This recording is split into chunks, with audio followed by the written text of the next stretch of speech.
Hello everyone, welcome to my channel. मैं हूं मनोज शर्मा और आज की क्लास में हम करने जा रहे हैं क्लास 12th का चैप्टर कैश फ्लो स्टेटमेंट, जिसको हम टीएस ग्रेवाल टेक्स्ट बुक से कर रहे हैं। अब तक इसके 1 to 15 क्वेश्चन हो गए। आज 16 क्वेश्चन से स्टार्टिंग करते हैं। मैं क्वेश्चन को रीड करता हूँ, आप देखिए। लिखा है from the following information calculate cash flow from operating activity. Particulars में आपको इक्विटी शेयर कैपिटल गिवन है, 10% प्रेफरेंस शेयर कैपिटल दे रखी है, सिक्योरिटी प्रीमियम है और स्टेटमेंट ऑफ P&L दे रखा है आपको 4 लाख और 8 लाख। 10% डिवेंचर गिवन है। नीचे एडिशनल इन्फॉर्मेशन में बता रखा है, वो अच्छी तरह से पढ़ते हैं। Preference share were redeemed on 31 March 2023 at a premium of 5%। हमने प्रेफरेंस शेयर को रिडीम किया हुआ प्रीमियम पर। रिडीम का मतलब रीपेमेंट। पॉइंट पे आ जाओ, बहुत अच्छा पॉइंट है। Dividend on equity share was paid. Dividend equity पर है तो प्रेफरेंस को अपने आप फाइंड आउट करना पड़ेगा, उनका भी डिविडेंड निकालना होगा। Fresh issue of equity share was made on 1 अप्रैल 2022। ये बताया कि जो नए शेयर इशू हुए थे इक्विटी के, वो कब इशू हुए थे? 22 में। इनका डिविडेंड में यूज आप कैसे करते हैं वो देखते हैं। सबसे पहले तो देखो, क्वेश्चन के अंदर ना तो हमें इनकम टैक्स दे रखा, सीधा प्रॉफिट दे रखा है। डायरेक्ट प्रॉफिट से शुरुआत कर दो। कितना दे रखा है नेट प्रॉफिट, वो लिखो यहाँ लिख दो नेट प्रॉफिट, और इसी को हम जो है स्लैश करके लिख लो net profit before tax. Question में टैक्स है नहीं तो इसलिए या तो ये लिख दो, otherwise net profit before tax. अब यहाँ था, याद करो, क्लोजिंग माइनस ओपनिंग बता रखा है आपको। कितना दे रखा है नोट करो, 8 लाख रुपये दे रखा है और 4 लाख रुपये। 8 लाख तो क्लोजिंग का दे रखा है और 4 लाख ओपनिंग का दे रखा है। यानी कि 2022 के अंदर जो दे रखा है वो तो 4 लाख है और 23 में कितना है? 8 लाख। तो इंक्रीज हुआ है तो अपने आप ही पता चल रहा है प्रॉफिट है। लिख दो 4 लाख रुपये। यहां तक क्लियर हुआ? ये तो प्लेन है कि स्टेटमेंट ऑफ P&L था, टैक्स है नहीं। लेकिन अब आपको यहाँ डिविडेंड आ गई। वो डिविडेंड कैसे कैलकुलेट होंगे वो देखते हैं। यहाँ इसके अंदर ऐड करो आपको जो बता रखा है। यहाँ लिखो सबसे पहले डिविडेंड और इक्विटी शेयर लिखा हुआ है। अब ये दो फिगर दे रखी हैं। एक दे रखा है 22 में आपके पास कैपिटल थी 20 लाख, वो कैपिटल इंक्रीज हो गई 30 लाख। कौन सी वैल्यू पर 8% लगेगा, ये क्वेश्चन है। तो क्वेश्चन के अंदर क्लियर मेंशन है कि आपके जो नए शेयर इशू हुए थे इक्विटी, वो कब हुए? बिगिनिंग ऑफ द ईयर का मतलब है कि 10 लाख की आपकी कैपिटल और बिजनेस के अंदर आई है। तो अल्टीमेट वो आई कब है? एंड ऑफ द ईयर या बिगिनिंग में आई है, तो उनको भी डिविडेंड मिलेगा। इसका मतलब 30 लाख पे लगेगा। अच्छा, ना समझ आए आपको कभी तो जो डेट आपको दे रखी है उसके रिवर्स वाली डेट पर लगा देना। यदि वो एंडिंग डेट दे रखी है तो बिगिनिंग पर लगता है, और बिगिनिंग डेट दे रखी है तो एंडिंग पर। कॉन्सेप्ट मैंने आपको बता दी। 8% हम जो है 30 लाख पर क्यों ले रहे हैं? क्योंकि क्वेश्चन में क्लियर मेंशन है आपके ओल्ड शेयर होल्डर तो थे 20 लाख, उसमें 10 लाख के और इंक्रीज हुए शेयर होल्डर। तो वो कब इंक्रीज हुए? यदि वो एंड में इंक्रीज होंगे, एंड ऑफ द ईयर पर, तो उनको तो डिविडेंड का राइट नहीं। लेकिन वो आपके यहां पर कब ऐड हो गए हैं, उनकी मनी कब इन्वेस्ट हो गई आपके बिजनेस में? बिगिनिंग ऑफ द ईयर, तो उनको भी डिविडेंड मिलेगा उस साल का। तो टोटल 30 पे लगेगा। ये वर्किंग में निकाल लो। यहां लिख लो आप इक्विटी डिविडेंड, टोटल 30 लाख रुपए ले लो। बहुत अच्छी कॉन्सेप्ट है, ये याद रख लेना। 8% दे रखा है तो कितना बन गया? 2,40,000। ये लिख दो यहाँ। क्लियर हो गया? ये तो बन गया आपका इक्विटी का डिविडेंड। अब ऐसे यहां पर लिखो डिविडेंड ऑन प्रेफरेंस शेयर। जब इक्विटी को दे रखा है तो ये याद रख लेना कि प्रेफरेंस को ऑलरेडी है देना, उसका भी डिविडेंड आपको दिखाना पड़ेगा। कितना अमाउंट आएगा? अब इसमें भी वही क्वेश्चन है, कौन सी फिगर पर लें? दो दे रखी है, 2 लाख और 1 लाख, लेकिन नीचे इसकी भी डेट दे रखी है। देखो बता रखा है कि जो आपने प्रेफरेंस शेयर को रीपे कर रखा है, लास्ट ईयर में थे 2 लाख उनकी कैपिटल इन्वेस्ट थी बिजनेस में, एंड ऑफ द ईयर पर आकर उनकी कैपिटल 1 लाख रह गई, तो उनकी मनी उनको रिटर्न कर दी। अब क्वेश्चन ये है कि उनकी मनी रिटर्न हमने कब करी है? यदि साल के बिगिनिंग में कर दी तो उनको तो उतनी मनी पर तो डिविडेंड मिलेगा नहीं, लेकिन यदि ईयर के एंड में आपने करी है तो उनको भी डिविडेंड मिलेगा। अब इसमें देखो लिखा हुआ है कि आपने जो रिडम्पशन करी है एंड ऑफ द ईयर यानी कि 2023 में करी है, तो कौन सी फिगर पर मिलेगा? 2 लाख पर। क्यों मिलेगा? एग्जिस्टिंग तो आज आपके पास 1 लाख है, और जो 1 लाख वापसी करा वो आपने ईयर के स्टार्टिंग में नहीं करा था, ईयर के एंड में। तो उनकी मनी बिजनेस में पूरे साल तक इन्वेस्ट हुई है, तो उनको भी मिलता है डिविडेंड, तो 2 लाख पे। वरना मैंने अभी आपको, किसी स्टूडेंट को ये ना समझ आए, रिवर्स डेट पे लगा दो यदि एंडिंग डेट दे रखी हो या बिगिनिंग डेट दे रखी हो। कौन सी डेट दे रखी है? 23, तो कौन सी पे लगेगा? 22 पे, ऐसे समझ लो। वरना कॉन्सेप्ट पे चलो तो वो ज्यादा बेटर है। यहां लिखो प्रेफरेंस डिविडेंड, कितना अमाउंट दे रखा है, 2 लाख रुपए दे रखी है कैपिटल। कितना रेट है, रेट उसके आगे मेंशन होता है, याद रख लो। इसका रेट बताएगा नहीं, प्रेफरेंस शेयर के आगे देखो लिखा हुआ है 10%, तो यहाँ लिखो 10/100। ये कितना बन गया, 20,000, लिख दो ये 20। क्लियर हो गया। अब ना तो क्वेश्चन में कोई जर्नल रिजर्व दे रखा, देखो ना हमें प्रोविजन फॉर टैक्स दे रखा, ना कोई एक्स्ट्रा ऑर्डिनरी आइटम। अब इसको क्लोज करो, क्लोज करते हो तो देखो 6,60,000 आ गया, लिख दो यहाँ 6,60,000। ये क्या चीज आ गई आपको याद हो, net profit before tax and extra ordinary item, लिख दो। तो बन गया हमारा ये वाला स्टेप। अब अगला स्टेप कौन सा आएगा, याद करो, इसमें नॉन कैश और नॉन ऑपरेटिंग आइटम लिखनी है। यहाँ हेडिंग डाल दो नॉन ऑपरेटिंग आइटम। एक ही दे रखी है, देखो डिवेंचर दे रखा है और डिवेंचर के सामने रेट ऑफ इंटरेस्ट लिखा हुआ है 10%। अपने आप अंडरस्टूड है कि हमने उनको इंटरेस्ट पे करना है। वैसे भी क्लियर है, जब आपके ऊपर लोन चल रहा है तो इंटरेस्ट तो जरूर पे करोगे, तो 10% कैलकुलेट करेंगे जितने आपको डिवेंचर दे रखे हैं। कितने दे रखे हैं, 10% आपको दे रखे हैं। या लिखो पहले आप इंटरेस्ट ऑन डिवेंचर, तो 10% ऑफ किसका निकालोगे, 10 लाख का। कितना बन जाएगा, 1 लाख रुपये। कैसे आ गया, ये रहा 10 लाख रुपये, लिखो इंटू 10/100, यहीं करके दिखा दिया। वैसे आपको ये वर्किंग में दिखाना है, यहाँ कितना आएगा, 1 लाख रुपये, लिख दो इंटरेस्ट। समझ गए। जैसे जब आपको कोई मेंशन ना हो कि उस इंटरेस्ट बिगिनिंग पे लगाना है या क्लोजिंग पे, तो आप बिगिनिंग पे लगा दोगे, लेकिन नीचे फुट नोट दे दिया करो। फुट नोट में क्या लिखोगे, सुनो। मान के चलो इसमें तो दोनों की फिगर सेम है, बिगिनिंग में भी 10 लाख थे और एंडिंग में भी 10 लाख थे। लेट करो बिगिनिंग में 9 लाख हो और एंडिंग में 10 लाख है, तो 90 हम 9 लाख पर भी लगा सकते हैं और 10 लाख पर भी, लेकिन हमें नीचे एक फुट नोट देना चाहिए। 9 लाख पर लगा रहे हैं तो नीचे आप फुट नोट देखो क्या लिखोगे, it is assumed new debenture issued end of the year, यानी कि जो नया लोन लिया है, डिवेंचर मींस लोन, जो पब्लिक से लोन लिया वो साल के एंड में लिया है, तो इस साल तो उस पर इंटरेस्ट देना नहीं 1 लाख पे, तो कितने पे देंगे, 9 पे। एक स्टूडेंट करता है 10 लाख पे लगा रहा है, उसे फुट नोट क्या लिखना चाहिए, सुन लो, it is assumed new debenture issued at the beginning of year. Clear हो गया ये।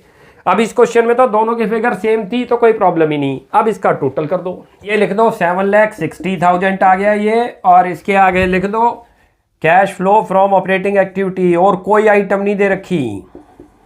क्लियर है, ये क्वेश्चन हो गया।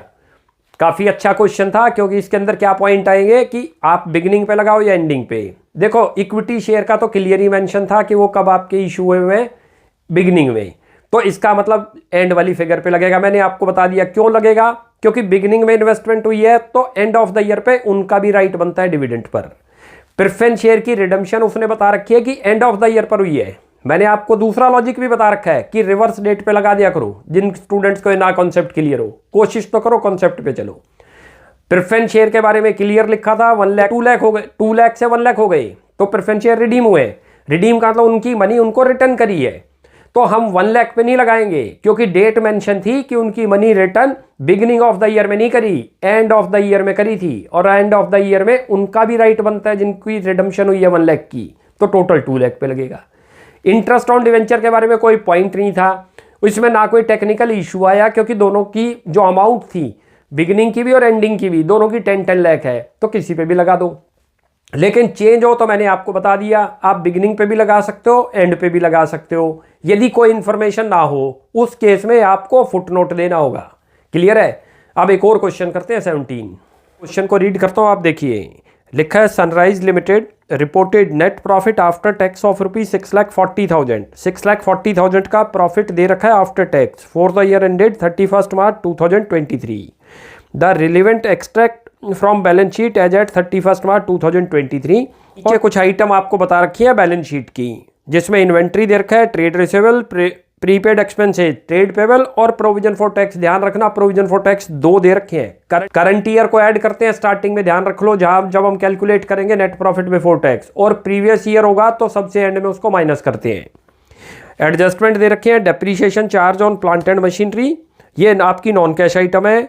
इंश्योरेंस क्लेम रिसीव्ड, बहुत अच्छा पॉइंट आ गया 50,000, it is the extra ordinary item. जिस टाइम हम net profit before tax and extra ordinary calculate करेंगे वहीं पर इसका ट्रीटमेंट होगा, वहां ये पहले माइनस होगी। अच्छा, क्योंकि इससे आपको इनफ्लो हुआ है कैश का, तो जब बिल्कुल एंड में टैक्स पेड करेंगे एंड में, वहां पर इसको ऐड करते हैं। वो जब अभी करते हैं क्वेश्चन तब आपको बताता हूं। Gain on sale of investment ये नॉन ऑपरेटिंग इनकम है, माइनस होगी। Calculate cash flow from operating activity, हमें जो है ऑपरेटिंग एक्टिविटी फाइंड आउट करनी है। कैसे करते हैं देखो, स्टार्टिंग करो। सबसे पहले लिखो यहाँ नेट प्रॉफिट जो आपको क्वेश्चन में गिवन है, ये दे रखा है 6,40,000 लिख लो। इसके अंदर आपको मैंने बता रखी है जर्नली 4 आइटम दिखती हैं ऐड होंगी, provision for tax, propose dividend, interim dividend और ट्रांसफर टू जर्नल रिजर्व। इन 4 में से खाली एक ही आइटम दे रखी है प्रोविजन फॉर टैक्स, उसको ले लो। पहले तो उसको ऐड करो आप, प्रोविजन फॉर टैक्स। और कौन से वाला बता रखा है याद रख लो, जब 2 दे रखे होंगे तो करंट ईयर ध्यान रख लो। इसी को कभी कभी वर्ड बोलेगा मेड, कभी कभी वर्ड बोल देगा प्रोवाइडेड। कितना दे रखा है नीचे से चेक करते हैं अब। 2 प्रोविजन दिख रहे हैं, 22 का दिख रहा है 15,000, ये है प्रीवियस ईयर। 23 के अंदर दिख रहा है 20,000, ये लिख लो 20,000। यहां तक क्लियर हो गया। अब इसको क्लोज करते हैं, क्योंकि और कोई आइटम नहीं, ना तो डिविडेंड है और ना transfer to general reserve. Extraordinary item इसके बाद निकलती है। यहां लिख दो 6,60,000 और इसके आगे वर्ड लिखो अब नेट प्रॉफिट बिफोर टैक्स, ये आया आपका। क्लियर है। अब यहाँ जो एक्स्ट्रा ऑर्डिनरी आइटम आ रही है, कौन सी आ रही है, इंश्योरेंस क्लेम रिसीव्ड है, उसका ट्रीटमेंट करेंगे। यहाँ हेडिंग डालो एक्स्ट्रा ऑर्डिनरी आइटम। अच्छा, लॉस दे रखा होगा तो ऐड करेंगे, और इनकम रिसीव्ड हुई है जो कि स्टेटमेंट ऑफ P&L में, उसको माइनस करेंगे, क्योंकि ऑर्डिनरी इनकम नहीं है, वो ऑपरेटिंग इनकम नहीं है। या लिखो एक्स्ट्रा ऑर्डिनरी इनकम आई है, इंश्योरेंस क्लेम रिसीव्ड।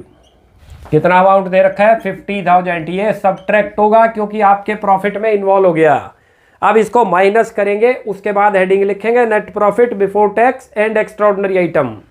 यहाँ लिख दो 6,10,000 आ गया, ये इसमें से माइनस करा, ये क्या आ गया। यहाँ लिख दो net profit before tax and extra ordinary item.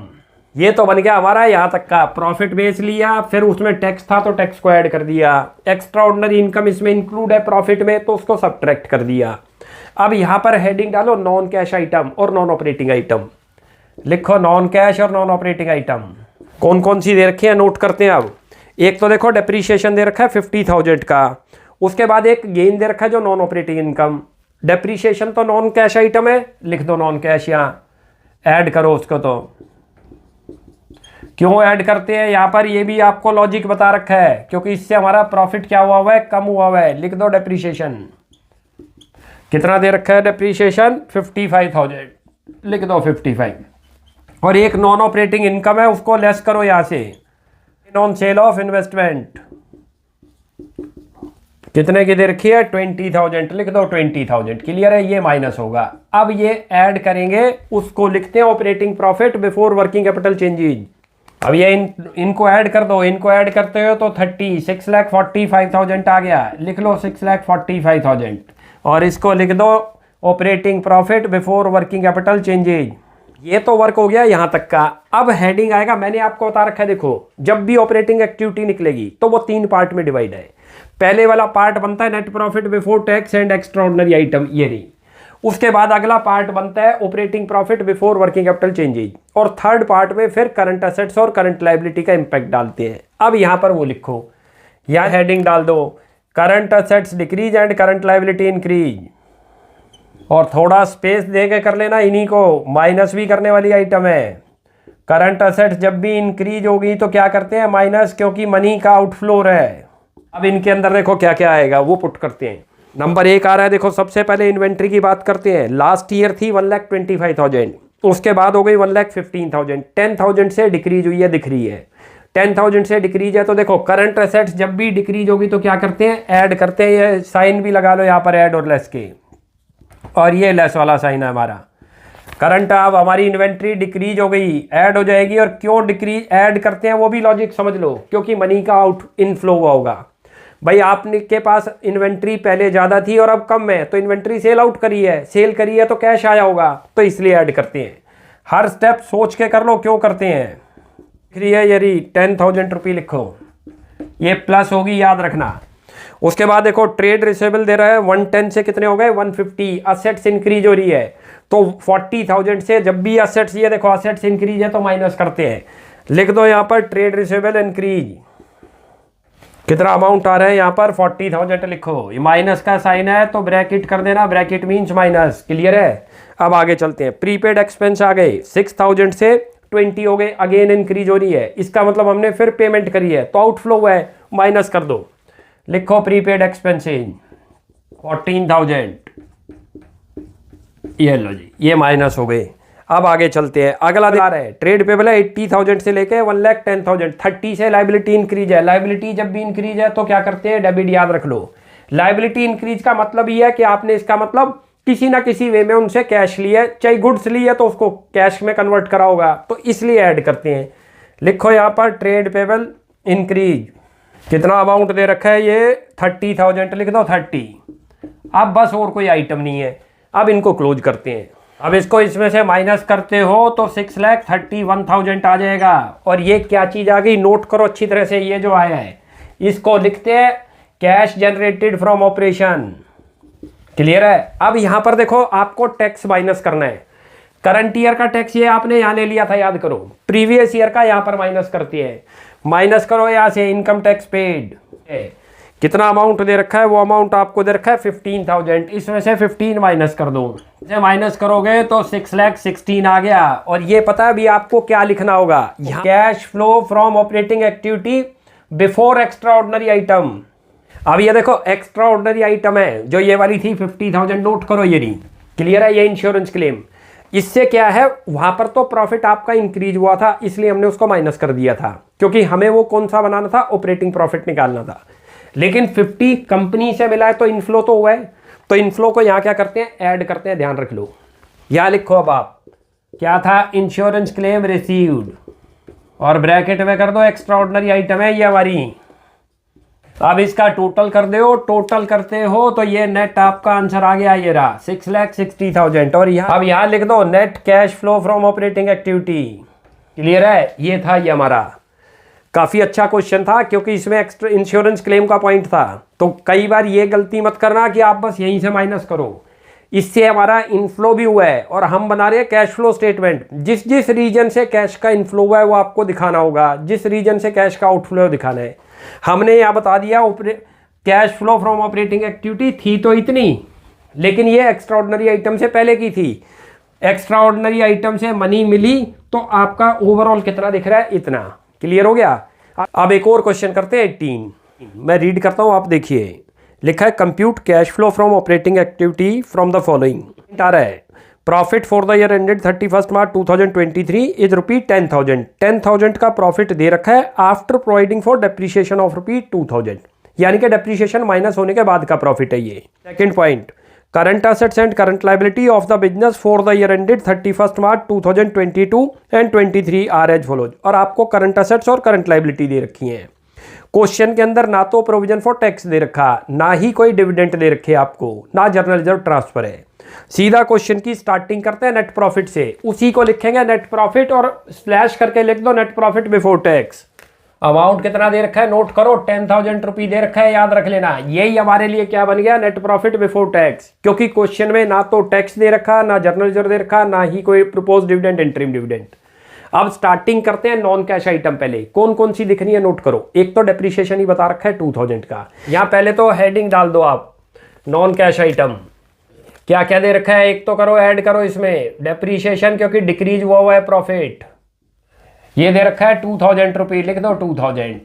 और दूसरा लिखो यहाँ पर प्रोविजन फॉर डाउटफुल डेट, कितना अमाउंट दे रखा है, यहीं से दिखाता हूँ 1,200 और 1,000, तो 200 आपने ले रखा है, ये रहा। क्लियर है। अब इसका टोटल करते हैं, वो आ जाएगा operating profit before working capital changes. अब इसका टोटल कर दो 12,200 आ गया, और इसके आगे लिख दो operating profit before working capital changes. अब एक हेडिंग डाल दो करंट असेट्स और करंट लायबिलिटी का, या लिखो increase in current liability and decrease in current assets. और ये तो प्लस होगा, याद रख लेना, और माइनस स्पेस छोड़ के लेस का साइन लगा दो, लेस में लिख दो decrease in current liability, increase in current assets. CA का मतलब करंट असेट्स और सीएल का मतलब करंट लायबिलिटी। अब एक एक आइटम सोच के चलना। देखो इनको ऐड क्यों करते हैं और लेस क्यों करते हैं, वो भी कॉन्सेप्ट पे चलना। कैश के फ्लो के ऊपर बेस्ड है, ये भी रटने वाली चीज नहीं है। पहले नंबर पे आ रहा है ट्रेड रिसीवेबल। पहले तो ईयर चेक करा करो हमेशा, 22 से चेक करो कितना दिख रहा है, इंक्रीज हो रही है, तो क्या करते हैं माइनस। यहां पर ट्रेड रिसीवेबल अमाउंट कितना दे रखा है, नोट करो 1,000 रुपये लिखो इसके सामने 1,000, और माइनस का साइन लगाना, ये रहा।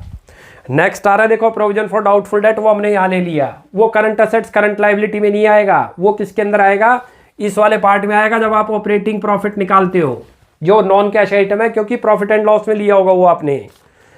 ट्रेड पेबल की बात करो, 13,000 से 15,000 इंक्रीज हो गए। लायबिलिटी जब भी इंक्रीज है तो देखो ये लिखी यहाँ पर करो, प्लस करो यहाँ पर ट्रेड पेबल।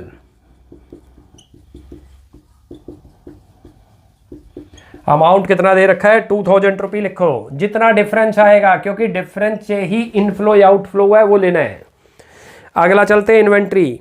5,000 से 8,000 हो गई, इंक्रीज हुई है असेट्स, तो यहाँ लेंगे, लिखो इन्वेंट्री। अमाउंट कितना दे रखा है इन्वेंट्री का, 3,000। इंक्रीज होने से थोड़ा कॉन्सेप्ट में भी चले जाओ, आपने परचेज करा होगा, परचेज करी होगी inventory, inventory mean stock, purchase करोगे तो कैश का आउटफ्लो हुआ, इसलिए माइनस की। आगे चलो, अदर करंट असेट्स बता रखी है, 10,000 से कितनी दिख रही है, 12,000। अगेन असेट्स इंक्रीज है, तो यहाँ पर पेमेंट कर रखी होगी, माइनस करो। ये लिखी हुई है वैसे, असेट्स इंक्रीज होगी तो माइनस। कितना अमाउंट दे रखा है, 2,000 रुपये लिखो। नेक्स्ट चलते हैं, एक्सपेंस पेबल लायबिलिटी है, 1,000 से कितनी होगी, 1,500। तो लायबिलिटी इंक्रीज है, तो मनी आई होगी, लायबिलिटी तभी इंक्रीज होगी, लिखो 500। हर स्टेप सोच के करो, कितना दे रखा है एक्सपेंस पेबल। नेक्स्ट चलते हैं, नेक्स्ट आ रहा है देखो प्रीपेड एक्सपेंसेज, 2,000 से 1,000 डिक्रीज हो गए। असेट्स जब भी डिक्रीज है तो इधर आ जाएगी ये रही। क्या दे रखा है, प्रीपेड एक्सपेंसेज। एक्रूड इनकम, इसकी नेचर पे जाओ, असेट्स है, और असेट्स क्या हो रही है, अगेन इंक्रीज हो रही है, इंक्रीज हो रही है, तो किधर होगा, माइनस में, लिखो एक्रूड इनकम 1,000 रुपये। पॉइंट पे आ जाओ, लास्ट में लिखा है इनकम रिसीव्ड इन एडवांस, हमें किसी ने एडवांस दे रखी है, इट इज ए लायबिलिटी, और लायबिलिटी चेक करो क्या हो रही है, डिक्रीज, और डिक्रीज है तो क्या करते हैं, माइनस। कितना दे रखा है, ये रहा इनकम रिसीव्ड इन एडवांस 1,000, लिख दो, अमाउंट आ गया 1,000, और अब इसका टोटल कर देंगे। अब इनका टोटल कर दो, टोटल करते हो तो यहीं से चेक करो, देखो बनता है यहाँ का 12 और 3 कितना हो गया, 15,700 तो ऊपर आ रहा है पॉजिटिव का, नेगेटिव वाले चेक कर लो, ये ब्रैकेट का मतलब नेगेटिव है, वहाँ याद रखना 15,700। और ये टोटल कितना बनता है आपका, 4 और 4 8, तो यानी कि 15,700 में से 8,000 माइनस करो, 7,700 आंसर आ गया, लिख दो 7,700। ये आपकी ऑपरेटिंग एक्टिविटी आ गई, लिख दो यहाँ पर cash flow from operating activity. Clear है, ये था ये हमारा आंसर। काफी अच्छा क्वेश्चन था, क्योंकि ना तो इसके अंदर कोई आइटम आपको दे रखी थी जैसे जर्नलिज्म और इनकम टैक्स या प्रपोज डिविडेंड, खाली नॉन कैश में भी 2 ही आइटम थी, डेप्रीशिएशन और ये, mostly item current assets current liability की थी। तो मैंने आपको बता दिया कि ये 3 पार्ट में बनता है, ध्यान रख लो। पहला पार्ट क्या बनता है, ये रहा नेट प्रॉफिट बिफोर टैक्स, ये रहा, इसमें कुछ था ही नहीं तो सीधा यही लिख दिया। दूसरा पार्ट बनता है जिसके अंदर नॉन कैश आइटम आपने लिखनी है और नॉन ऑपरेटिंग। तीसरे पार्ट में करंट असेट्स करंट लायबिलिटी। किसको ऐड करते हैं किसको लेस करते हैं वो भी एक पॉइंट आपको बताता हूँ। वैसे तो कॉन्सेप्ट पे चला करो, जब कभी भी असेट्स इंक्रीज होगी याद रख लो माइनस होनी है, डिक्रीज होगी तो प्लस। लायबिलिटी जब भी इंक्रीज होगी तो प्लस होगी और लायबिलिटी डिक्रीज होगी तो माइनस। यानी कि सीधा समझ लो, लायबिलिटी फ्लैट चलती है, इंक्रीज है तो प्लस और डिक्रीज है तो माइनस, और असेट्स उसकी रिवर्स है, इंक्रीज होगी तो माइनस और डिक्रीज होगी तो असेट्स। ये तीनों एक्टिविटी में अप्लाई हो जाएंगे, ध्यान रख लेना।